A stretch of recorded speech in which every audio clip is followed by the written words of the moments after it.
Good morning. So, padjak tayo today. Punta tayo sa may Eagle Monument dito sa Davao. So, papuntang Eagle Monument is about 77 kilometers. So, kung balikan, meron tayong 150 kilometers. So, goal natin makabalik ng bahay bago magdilim. So, pasok tayo dito sa kaliwa. So, dito tayo sa may bypass road. Tama ako, Talomo po yan, bypass road. So, 3 kilometers na padjak. Ito, tutumbakin natin dito. Kaya pala medyo hiningal ako, may ahon pala na 2%. So, mostly yung papunta sa Eagle Monument, ahon. So, yung pinakamalapit na kalsada papunta din sa mismo monument, puro ahon na malala. So currently 8% na ahon natin. Meron pa.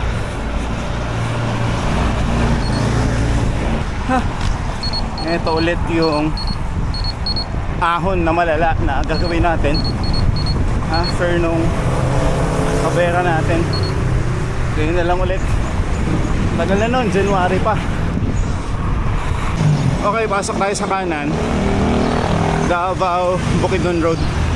So ito na, simula na tayong pumadjak na diretso papunta sa Eagle Monument. Okay, 70 kilometers na padjakan hanggang sa Eagle Monument. Pero simula nung kumanan tayo dito, 1-2% gradient meron. Grabe, umaga to. Umaga tayo malalaspag. Isa din sa nagpapahirap sa padjak natin ngayon. Bukod sa maliliit na ahon na dire-diretso, may headwind. Yung grabe, mas mahirap padjakan. Currently dito tayo sa may Barangay Mintal Highway. Ahon na naman bro. Ahon. Dire-diretsong ahon. Tapos yung akala mo patig na kalsada, may 1-2%. Tapos may head. Kaya hindi mo alam, saka ba talaga totoong nahihirapan. Nandito tayo sa may Los Amigos District. Ahon pa din. Saka headwind. Dito na tayo sa may Kalinan. Itong kalsadang tinatahak natin, parang nare-reminis ko yung Aguinaldo Highway papuntang Tagaytay. Ganito yun eh, halos ganito yung itsura, mas malawak ka lang. Pero yung pakiramdam ko, bumapadyak para ako nasa Aguinaldo. Ahon, 4%.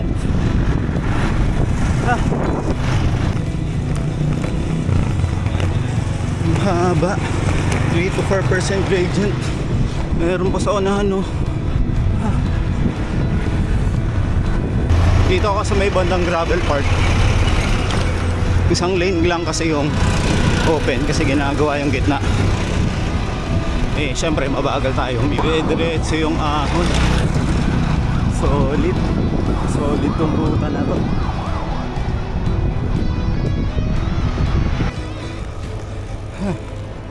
6% gradient. Meron ba sa unahan? 10:30 ang umaga. Sa mainit, 31 degrees Celsius. Hindi pa ganun ka-init, pero ramdam ko na rin yung init. Ito yung mga kalsada na akala mo recovery, pero may 2% na gradient. Mula kanina pagpasok natin dito sa Bukidnon Road, ganito na yung mga kalsadang pinapadyakan natin. Pinakamababa 2% gradient. Doon sa naglalaro 1, 2, 3. Pero mayroong mga segment na 5, 6, 7 yung gradient. So yun, ito na yung totoong lusong. Lusong ng konti lang. Pero ayun oh, mukhang sa bandang unahan naahon pa din.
na ahon.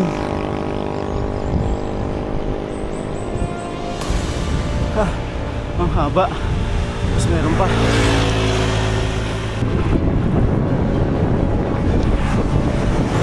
Pagan, Pequeño Bridge.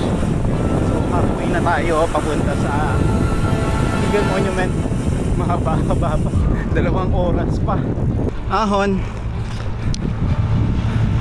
This punta sa unahan, medyo recovery na. Medyo makakapahinga tayo. Hindi pa tayo humihinto mula nung pumadyak tayo. Kaya medyo pagod na rin tayo sa init tsaka sa ahon. Ahon pa sa bandang unahan. So pahinga muna ako. Medyo napagod na rin ako. Tapos refill tayo ng tubig. Tapos fruit soda muna tayo para meron tayong pangbakbak sa ahon. Yun. Okay, sumala na tayo mahon. Nakapag cool down na rin tayo. Tsaka replenish ng tubig. Kaya pwede na tayong bumakbak dito sa ahon. 7% gradient sa ilalim ng matinding initan. So, inurat. Minto ulit ako. Grabe yung init. Tsaka yung ahon 10% na yung gradient. Kaya solid. Grabe kasi yung init. Kaya hindi natin pwede yung padyak. Kailangan natin pababa ng temperature. Sobrang init.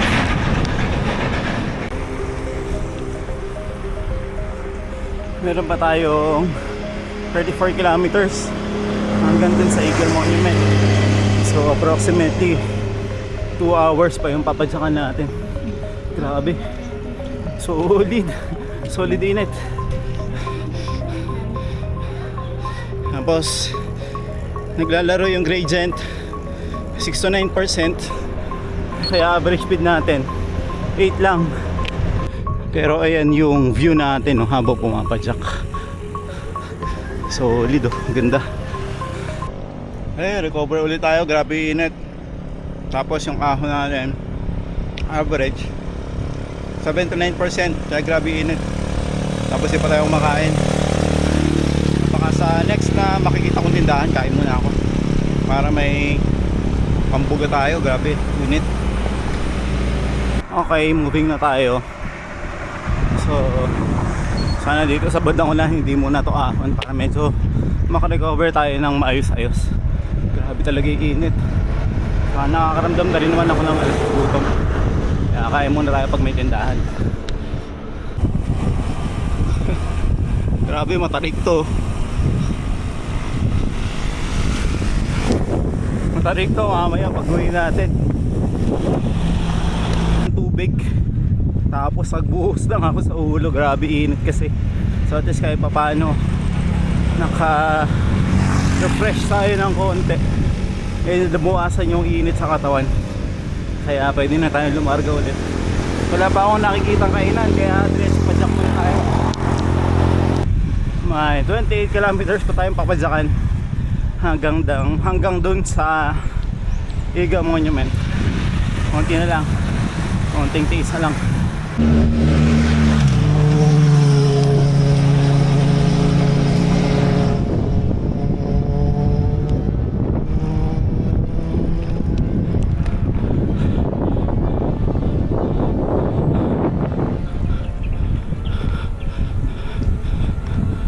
Ahon pa sa siko. 7%.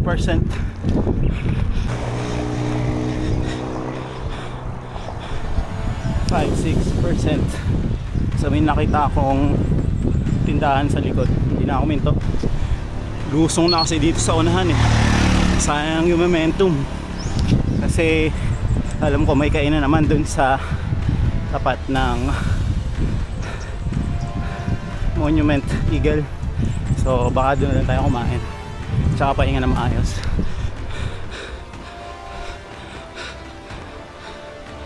Yun. Lusong na sa unahan. 10% gradient.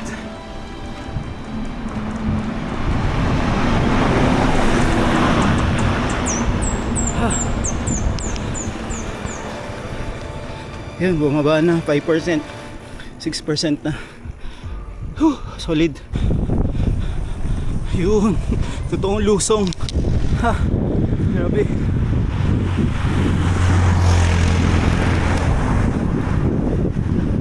Seven %.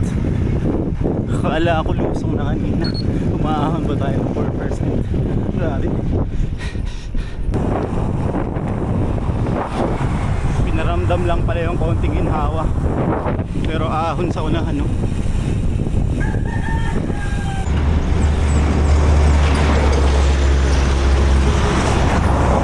I love Marpol. Grabe. I love ahon. Solid. Buti na lang lusong dito. Medyo nakaka-relax tayo. Kaso mamaya pag-uwi natin, aabunin ulit natin to. Medyo mahabang lusong to. Yun oh. Ahon again.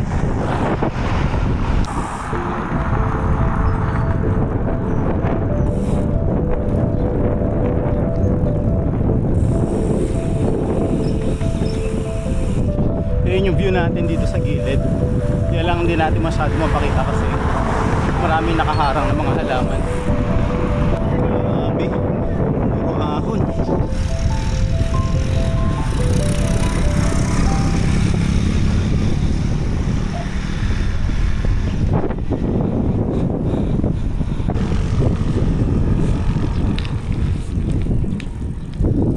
Last 18 kilometers hanggang doon sa destination natin. Konti-konti na lang.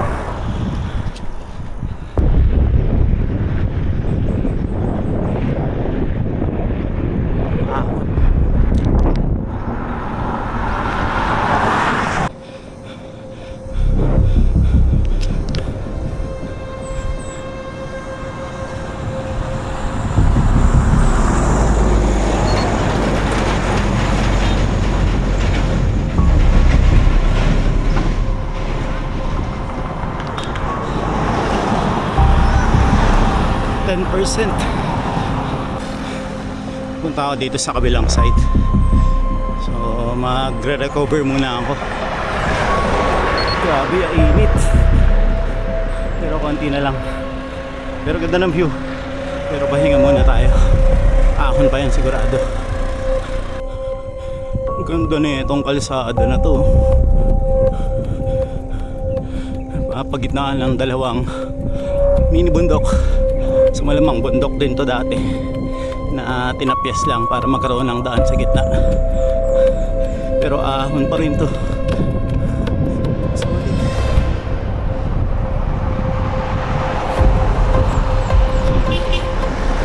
Hindi lang mamaya puro lusong na tayo pauwi.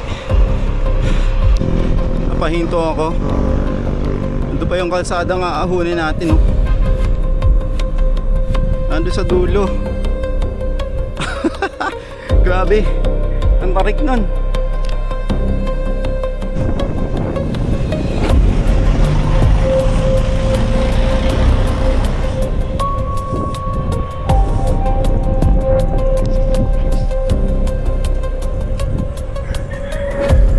Lapit na, konting-konti na lang.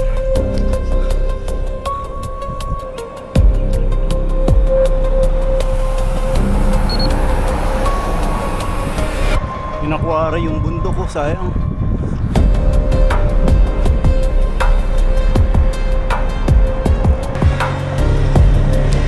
Lumipat ako dito sa kabilang side kasi dito may lilim. Sa kabila, oh.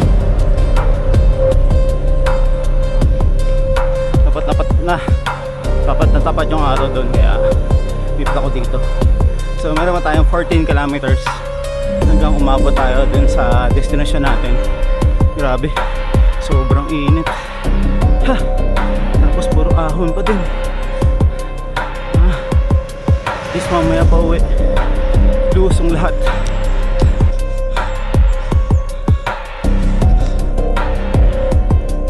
Bumuli ako ng saging. Ayan, oh. Kasi hindi pa tayo kumakain. At least meron tayong pangpiga habang umaahon pa tayo. Grabe, solid yung mga ahon dito. Buti na, lusong na. Konting-konti na lang. 13 km na lang. Dito tayo sa destination natin. Sana puro lusong na to. Hanggang umabot tayo dun.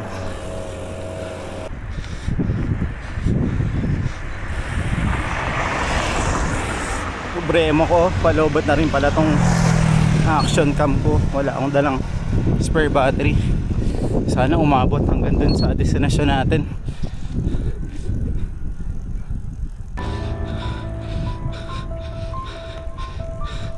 Meron pa akong 10% battery life. So reserve na natin to hanggang dun sa destination natin. Pero sa totoo lang, underestimate ko tong ruta na to. Grabe. Solid. Meron pa tayong 10 kilometers hanggang umabot tayo dun sa destination. Sumaahon pa rin tayo. Simula ano pumadyak tayo hanggang dito. Puro ahon. Yan yung view natin sa unahan. Ganda. Pero may ahon pa.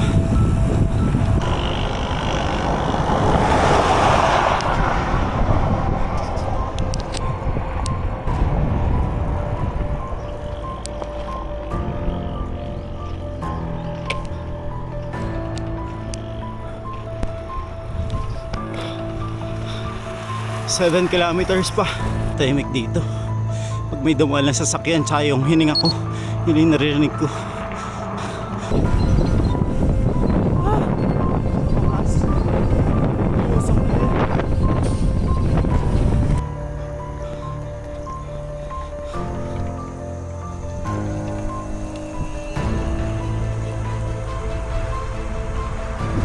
Ahon pa. Yun o. Ahon.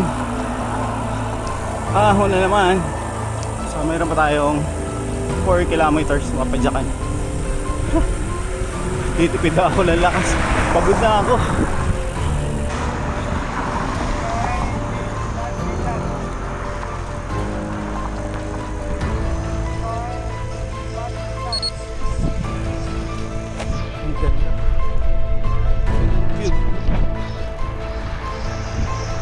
Kaso may ahon pa.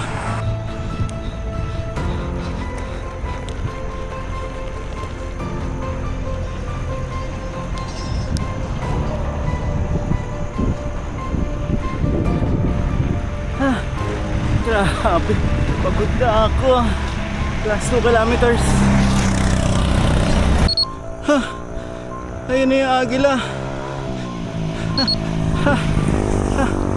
Ito na. Ito lang yung pinunda natin. Itong monumento ng agila. Yan lang. Sa wakas,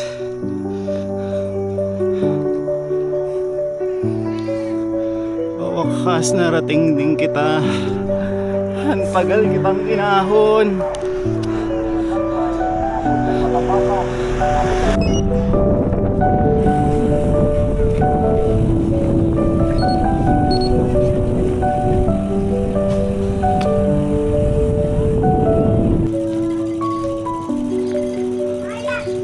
Alan nyo, tagal kitang inahon.